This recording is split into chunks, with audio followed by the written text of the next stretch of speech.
We've just had a thrilling Italian Grand Prix at Monza, something we don't always get to say actually, for all the famous history that Monza has for being all the slipstreamers we used to get in the past. Modern F1 cars at that circuit don't always produce great racing, but we had a classic tense battle between Lewis Hamilton and Kimi Raikkonen this year, and in the end, on Ferrari's home soil, when it looked at times like, well, I think we all expected a Ferrari 1-2, but in the end it was Hamilton that won the race. Ben Anderson and Andrew van der Berg are here with me to discuss the points at the front of the Italian Grand Prix. And does this have to go down, Ben, as one of Lewis's greatest drives to effectively steal the race from Ferrari? Yeah, I thought so in the immediate aftermath. I thought it was a peerless performance from Hamilton. He looked on it all weekend. Valtteri Bottas, his teammate, in the wet on Friday was quick, but after that couldn't get anywhere near him. And the Ferrari was definitely the quickest car. Vettel felt that he should have had pole if the timing of his runs had been better. Obviously Raikkonen got pole, but Lewis was right there behind them, using the toe, maximising the car. And then when it came to the race, he took all of his opportunities brilliantly. And I think that's the kind of race that could really propel Lewis to the championship. We know that he kind of ebbs and flows with the tides of the season, and he sounded quite down after Spa, losing to Vettel so emphatically. But after this race, he was really pumped up, and it feels a bit like the Singapore 2017 moment to me. Potentially a big turning point then in the championship. Yeah, I think absolutely. I think the reason he was so down after Spa was because he was expecting more of the same, and there was no reason to think that Kimi wouldn't be right up there. You know, finishing third is another big swing in terms of the points. Now he's going into Singapore 30 points ahead, which is probably more than he could imagine. You can defend that. You don't need to just go out and win every race now. You can be a bit more defensive and strategic in the way he goes about managing his championship. And I think it's absolutely spot on what you said about this being one of his best drives. And I really like the way that we're celebrating that, because too often I think we always try to analyse things through the mistakes that other people made and how they've let themselves down. But what happened into that second chicane with Vettel was him pulling off an absolutely exemplary move. And we should be acknowledging how good that was and how good this drive was to deny Ferrari that win. And if this is the backbone to him winning another championship, then he absolutely deserves it. The collision with Vettel obviously took Sebastian out of contention for the race, so then the race was Hamilton versus Raikkonen. Ben, we've seen Kimi Raikkonen perhaps lose races that he should win.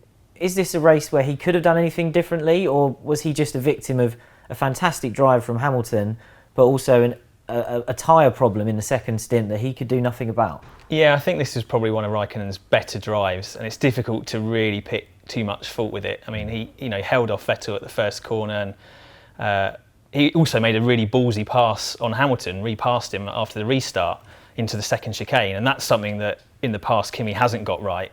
We saw in Austria this season how he messed up trying to pass Lewis around the outside. So at that point you thought, well, he's got this. I think he was really a victim of Ferrari just pulling the pit stop trigger slightly too soon.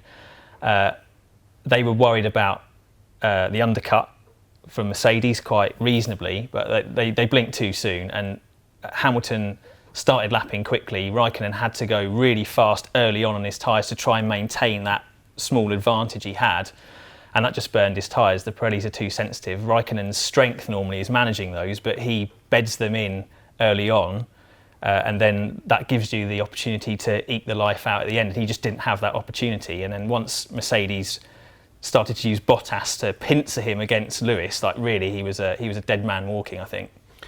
Yeah, I wonder if they go back and do the sort of post-race analysis of it, run through the simulations, whether they could have held him back a little bit in that first stint on those new tyres to just try and preserve their life a little bit. Well, he rejoined quite a way ahead of Hamilton, didn't he? So he had some pace to play with. Yeah, exactly. And that might have just given him enough to try and fend them off at the end. But I think you're right, they sort of got suckered in by what Bottas was doing and, with the phantom pit stop that Mercedes were planning. It's hard to see really where he went wrong there. But I do just wonder whether if they'd have sort of ran the numbers, they could have just told him to save a couple of seconds on those tyres and kept a bit more life in them. I don't think the setup of the Ferrari was quite right this weekend either. And it looked like it had some instability at the rear. Even on Friday, we saw Vettel go off at the parabolica. And I don't think they ever really dialed that out, and that would have hurt the rear tyre life especially. And we saw obviously Raikkonen's left rear particularly blister up. So Ferrari have struggled at Monza recently. This is their best performance for a long time.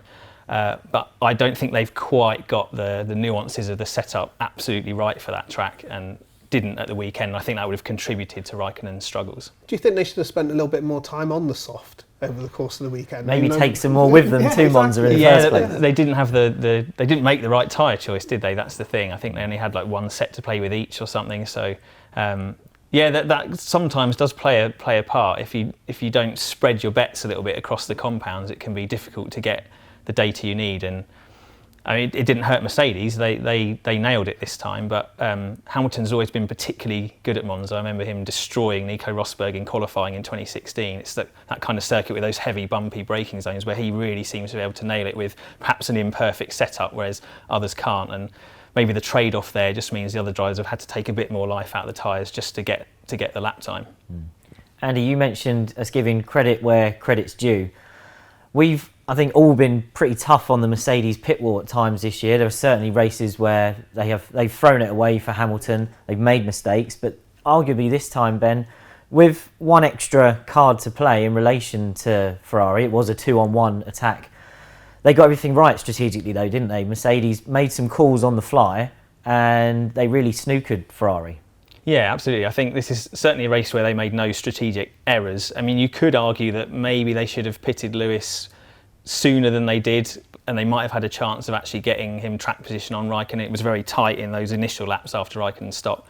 But ultimately, the way the race played out, he had the extra tyre life he needed to attack at the end. But that strategy asked Lewis to win the race on the track. That wasn't for Mercedes winning the race for him in the pits. The masterstroke really was sacrificing Bottas and making sure they used Bottas to push Raikkonen back towards Lewis and put the Ferrari under pressure, and also help hurt the Ferrari's tyres, because Raikkonen said running in Bottas's dirty air with Hamilton pressuring him from behind just exacerbated the problems he was having. We had the radio call, didn't we, where Bottas, we could all tell by that point Bottas has been left out for one reason and one reason only. Yeah. But we had the radio call, hold up Raikkonen. The right decision? Yeah, absolutely. I mean, as Ben says, enormous contributing factor to the result. And to me, as a team sport, if you're not playing the cards you're dealt, just for, I don't know, some reason of fairness or sportsmanship, that you're not playing the game, are you? And sacrificing Bottas to get Lewis that win may be the defining moment of them winning the championship. So absolutely the right move to play. Also, he was off the pace all weekend. It was a strangely sort of downbeat performance from Bottas. He was never really a factor. The fact that he was battling with a Red Bull on a track that, they were really nowhere, I think sums up his weekend. So I think he should take the fact that he was taking one for the team with good grace. Yeah, Bottas had some real problems with the setup at Monza. He said that he changed a lot from Friday to Saturday. It didn't work out for him. He had to change back for qualifying, and it was really only by the last run that he really felt like he was getting on top of the car. So he as you say, he was miles behind. I think he tried to spin that strategy after the race as, well, it wouldn't have made much difference to my ultimate race time, but there's no doubt that even in his race with Verstappen, he was screwed over by being left out that long. Yeah. I think, he was saying before the weekend, well, if the circumstances are right, I'll accept playing the team role and supporting Lewis. And I think that moment's arrived, hasn't it? And finally, Mercedes can clearly go, right, we're going to prioritise this car, we can use the other car as a weapon. Whereas previously, I think they've outfoxed themselves trying to be too fair to both drivers.